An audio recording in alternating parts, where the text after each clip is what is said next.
Bonjour, eh bien sur ce couloir de passage, nous avons un pictogramme et une possibilité d'intégration des lecteurs RFID intégrés par-dessous. Donc pour cela, vous devez enlever le capot supérieur entièrement. Vous avez 8 vis qui sont accessibles avec un tournevis cruciforme, une empreinte Phillips, par en dessous. 8 vis le long du capot. Donc vous défaites ces vis, vous ouvrez le capot et vous avez accès au support. Vous pouvez constater un support universel avec des papillons qui vous permet de glisser votre lecteur RFID.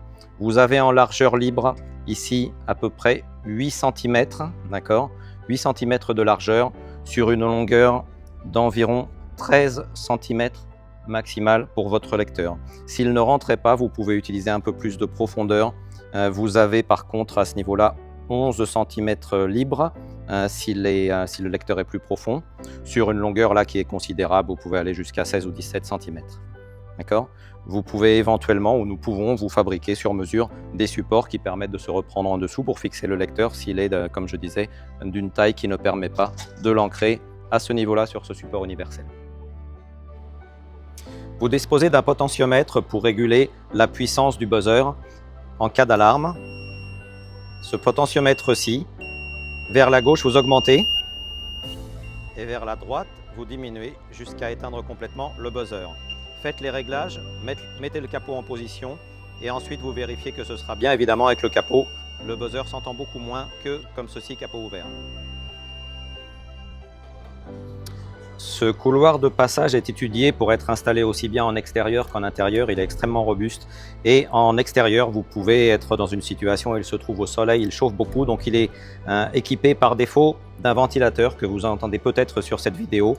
Si votre installation est en intérieur et vous n'avez pas besoin de ventilation, vous pouvez supprimer le ventilateur en appuyant sur cette fiche et en sortant ce petit fil rouge que vous sécurisez par la suite et vous n'aurez plus ce bruit qui peut être gênant. Mais attention, j'insiste, si vous êtes en extérieur en environnement chaud, ne désactivez jamais ce ventilateur. Au niveau des connexions de commande du couloir de passage, vous travaillez sur ce bornier. Ce sont des cosses qu'il faut enfoncer avec un petit tournevis plat. Vous enfoncez ici, cela libère pour placer votre fil. Entre les positions 1 et 2, vous avez l'entrée qui est contrôlée par un contact sec libre de tension. Au niveau 5 et 6, vous avez la sortie qui est contrôlée de la même façon. Et enfin, en 7 et 8, vous avez la mise en urgence, en évacuation, typiquement le connecteur pour la SSI, qui vient ici, libre de tension également, un contact sec libre de tension entre ces deux points.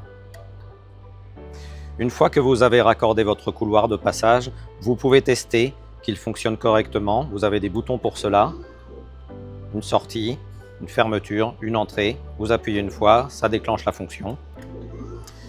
Vous pouvez changer le mode de fonctionnement.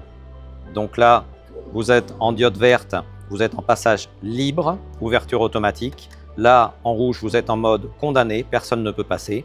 Et là, en orange, vous êtes en mode contrôlé par le système de contrôle d'accès, par exemple. Et ça, c'est valable côté sortie et celui-ci est pour l'entrée. Vous avez également des diodes vertes, ici un ensemble de diodes vertes. Ces diodes vertes vous permettent de vérifier que les capteurs photoélectriques sont bien face à face et fonctionnent correctement. Toutes les diodes allumées signifient que les capteurs se voient parfaitement entre eux. Si un capteur était bloqué, la diode s'éteindrait. Ce serait le cas par exemple de capteurs qui soient désalignés et qui ne se voient pas correctement. Donc assurez-vous que toutes vos diodes au repos sans personne au milieu soient bien en vert. Pour la fixation au sol et le passage des câbles, vous avez des capots ici que vous enlevez.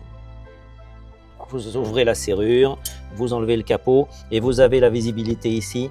Le rond que vous avez là en bas, il est destiné au passage des câbles sur des fourreaux qui viennent du sol pour l'alimentation électrique de 120 volts, ainsi que pour le réseau ou les câbles de signal. Les ancrages sont au niveau de ces trous. Vous voyez des platines qui sont largement renforcées pour procurer une très belle stabilité au produit.